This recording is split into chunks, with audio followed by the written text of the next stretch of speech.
Hello and welcome guys to your own channel Abhyas Bhoomi. तो guys आज हम लोग बाल केंद्रित एवं प्रगतिशील शिक्षा की अवधारणा यानी concept of child centred and progressive education के कुछ इंपॉर्टेंट क्वेश्चंस को करने जा रहे हैं।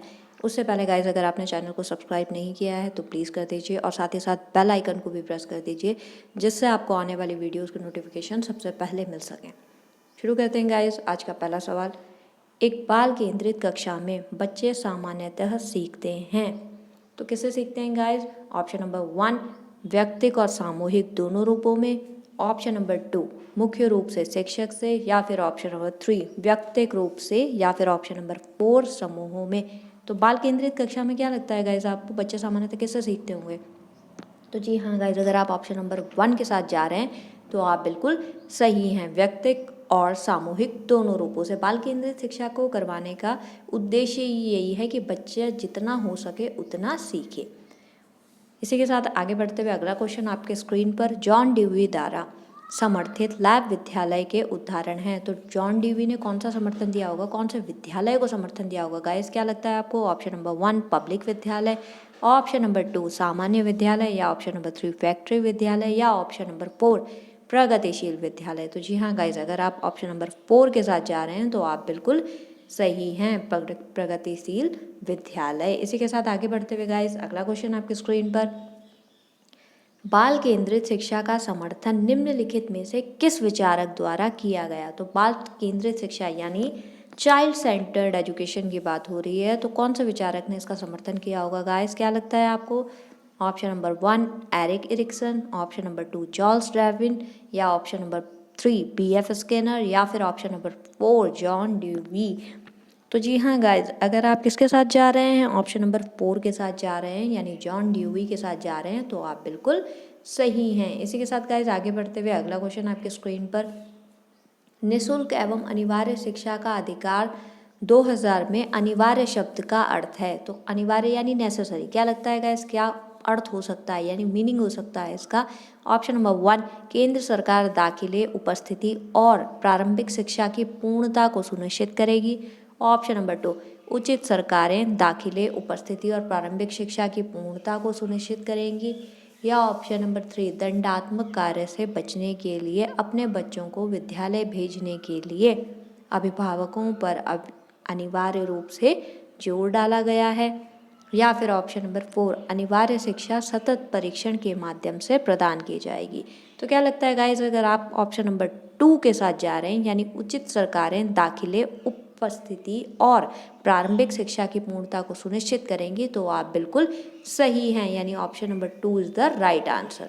इसी के साथ गाइस आगे बढ़ते हुए अगला क्वेश्चन आपकी स्क्रीन पर, शिक्षा का अधिकार अधिनियम 2009 के क्रियान्वयन के बाद कक्षा कक्ष ऑप्शन नंबर 1 अप्रभावित हैं क्योंकि शिक्षा का अधिकार विद्यालय में कक्षा की औसत आयु को प्रभावित नहीं करता, ऑप्शन नंबर 2 लिंग के अनुसार अधिक समझातियाँ हैं, या फिर ऑप्शन नंबर 3 आयु के अनुसार अधिक समझातियाँ हैं, या फिर ऑप्शन नंबर 4 आयु के अनुसार अधिक विषम जातियाँ हैं। तो क्या लगता है गाइज, अगर आप ऑप्शन नंबर किसके साथ 3 के साथ जा रहे हैं तो आप बिल्कुल सही हैं यानी आयु के अनुसार अधिक समझातियाँ हैं।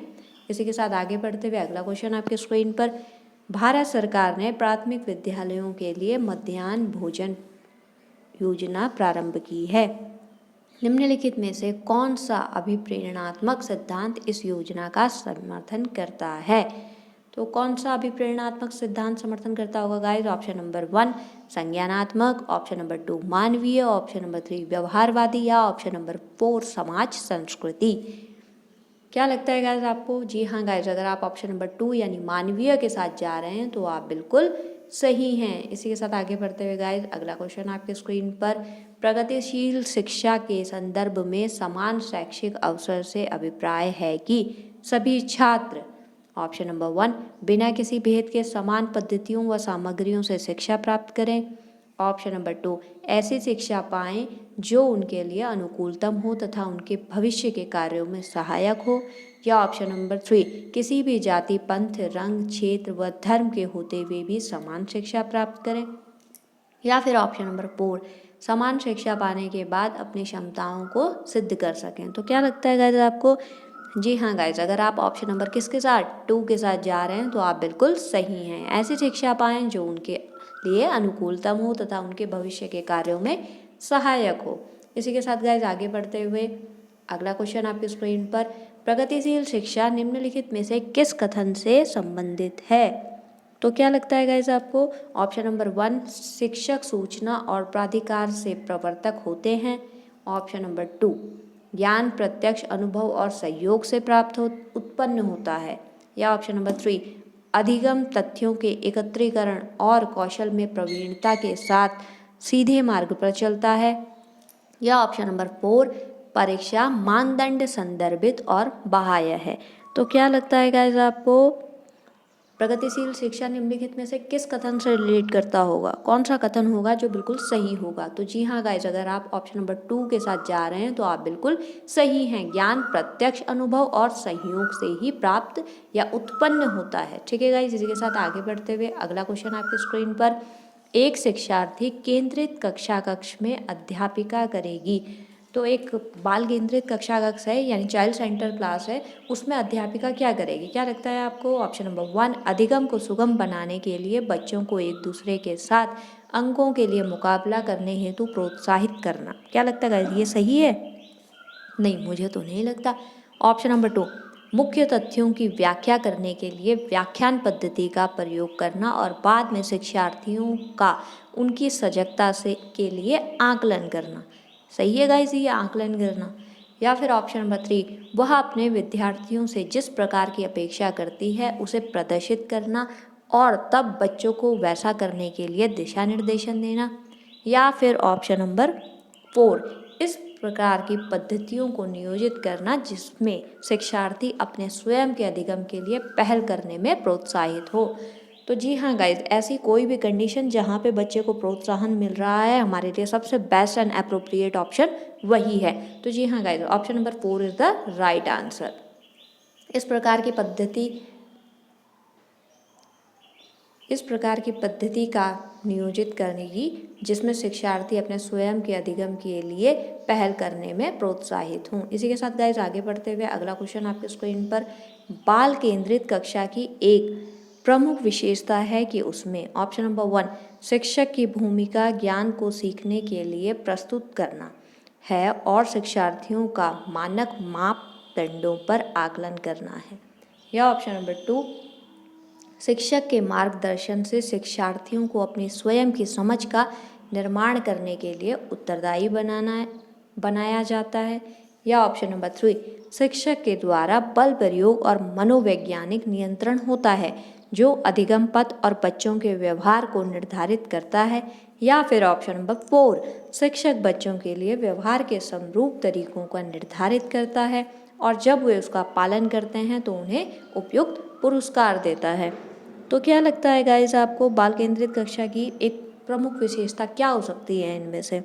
तो जी हाँ गाइस, अगर आप ऑप्शन नंबर किसके साथ 2 के साथ जा रहे हैं तो आप बिल्कुल सही हैं। शिक्षक के मार्गदर्शन से शिक्षार्थियों को अपनी स्वयं की समझ का निर्माण करने के लिए उत्तरदायी बनाया जाता है। ठीक है गाइस, इसी के साथ आगे बढ़ते हुए अगला क्वेश्चन आपके स्क्रीन पर, प्रगतिवादी शिक्षा क्या है गाइस? प्रगतिवादी शिक्षा ऑप्शन नंबर 1, अनुबंधन और पुनर्बलन के सिद्धांतों पर आधारित है। लगता है आपको गाइस ऐसा? ऑप्शन नंबर 2, पाठ्य पुस्तकों पर आधारित है क्योंकि वे ज्ञान के एकमात्र वैध स्रोत हैं। सही है गाइस ये? या फिर ऑप्शन नंबर 3, इस मत पर विश्वास करती है कि शिक्षक को अपने उपागम में दृढ़ रहना है और वर्तमान समय में बिना दंड का प्रयोग किए बच्चों को पढ़ाया नहीं जा सकता। ऐसा लगता है कैसे आपको, बिना हमारे पढ़ाया नहीं जा सकता? या फिर ऑप्शन नंबर 4, समस्या समाधान और आलोचनात्मक चिंतन पर अधिक बल देती है। तो आलोचना का मतलब गाइज यहाँ पे ये नहीं होता है कि आप किसी भी चीज़ के बारे में नेगेटिव बोल रहे हैं। आलोचना का मतलब होता है कि किसी भी पॉइंट के बारे में आप नेगेटिव और पॉजिटिव दोनों तथ्यों को, दोनों पॉइंट्स को, दोनों फैक्ट्स को देखते हुए उसके बारे में बात कर रहे हैं और विचार कर रहे हैं। ठीक है गाइज, बैलेंस बनाना। आलोचना का मतलब नेगेटिव नहीं होता है, आलोचना का मतलब होता है बैलेंस बनाना।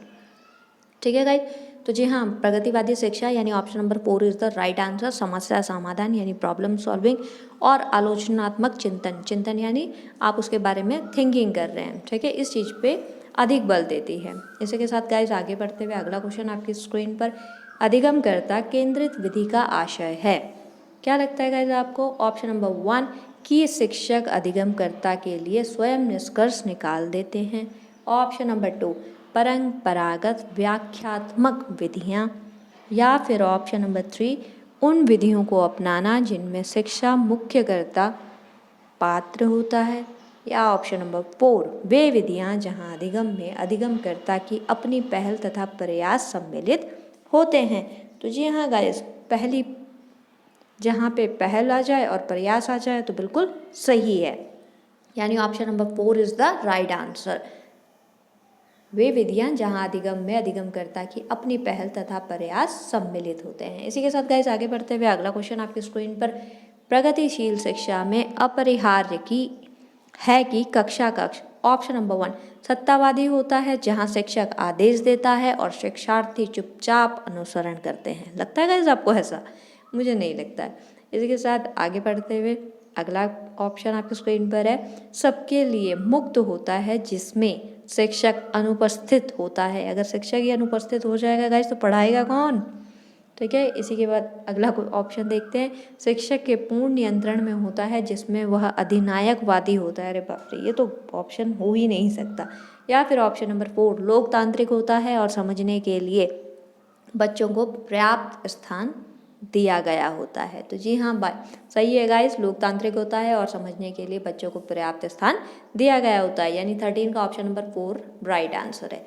इसी के साथ गाइस आगे बढ़ते हुए अगला क्वेश्चन आपके स्क्रीन पर, शिक्षा का अधिकार अधिनियम 2009 के अनुसार विशेष आवश्यकता वाले बच्चों को पढ़ना चाहिए। ऑप्शन नंबर 1 खास तौर पर उन्हीं के लिए बनाए गए विशेष विद्यालयों में, या ऑप्शन नंबर 2 घर पर माता पिता और देखभाल करने वालों के साथ जो उन्हें आवश्यक सहायता उपलब्ध कराएं, या ऑप्शन नंबर 3 समावेशी शिक्षा व्यवस्था में इस प्रावधान के साथ कि उनकी व्यक्तिगत आवश्यकताओं की पूर्ति की जा सके, या ऑप्शन नंबर 4 व्यावसायिक प्रेक्षण केंद्रों में जो उन्हें जीवन कौशलों के लिए तैयार करेंगे। तो गाइस कौन सा ऑप्शन आपको सही लगता है? तो जी हाँ guys, option number 3 is the right answer. समावेशी शिक्षा व्यवस्था में इस प्रावधान के साथ कि उनकी व्यक्तिगत आवश्यकताओं की पूर्ति की जा सके।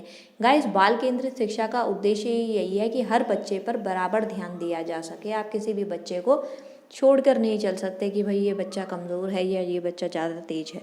नहीं, आपको सब पे ध्यान देना होगा और बराबर ध्यान देना होगा। इसी के साथ गाइस अगला क्वेश्चन आपकी स्क्रीन पर, बाल केंद्रित शिक्षा के क्षेत्र में निम्नलिखित में से किस भारतीय शिक्षाविद की भूमिका सर्वाधिक उल्लेखनीय रही है? तो क्या लगता है गाइस आपको? Option number 1 Aurobindo Ghosh, option number 2 Mahatma Gandhi, option number 3 Gijubhai, या ऑप्शन नंबर 4 रविंद्रनाथ टैगोर। तो क्या लगता है गाइस आपको? अगर आप गाइस कौन से ऑप्शन के साथ, ऑप्शन नंबर 3 के साथ जा रहे हैं तो आप बिल्कुल सही हैं, यानी गीजू भाई। इसी के साथ आगे बढ़ते हुए गाइस अगला क्वेश्चन आपकी स्क्रीन पर, डैश शिक्षा के अंतर्गत पिछड़े हुए और मंदबुद्धि तथा प्रतिभाशाली बालकों के लिए शिक्षा का विशेष पाठ्यक्रम देने का प्रयास किया जाता है। ऑप्शन नंबर 1 प्रगतिशील शिक्षा, ऑप्शन नंबर 2 नवीन शिक्षा, ऑप्शन नंबर 3 बाल केंद्रित शिक्षा, या फिर ऑप्शन नंबर 4 सर्व शिक्षा। तो किस शिक्षा की बात कर रहे हैं गाइस हम?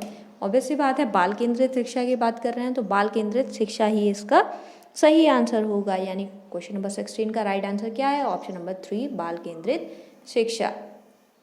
इसी के साथ गाइज आगे बढ़ते हुए अगला क्वेश्चन आपकी स्क्रीन पर, बाल केंद्रित शिक्षा द्वारा निम्नलिखित में से क्या संभव नहीं हो सकता है? तो बाल केंद्रित शिक्षा से आपको ये बताना है नेगेटिव आंसर कि जो संभव नहीं हो सकता। ऑप्शन नंबर 1 बाल मनोवैज्ञानिक की सहायता से बच्चों के पाठ्यक्रम में सुधार, ये तो ऑब्वियस सी बात है, ये तो हो गई।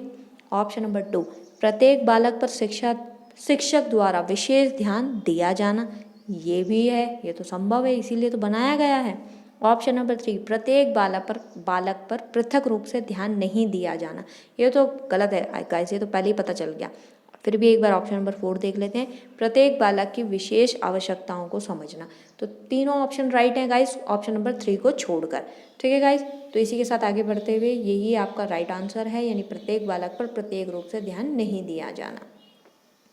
गाइज अगला क्वेश्चन आपकी स्क्रीन पर, बाल केंद्रित शिक्षा के पाठ्यक्रम के संदर्भ में से निम्नलिखित में से कौन सा कथन सही नहीं है।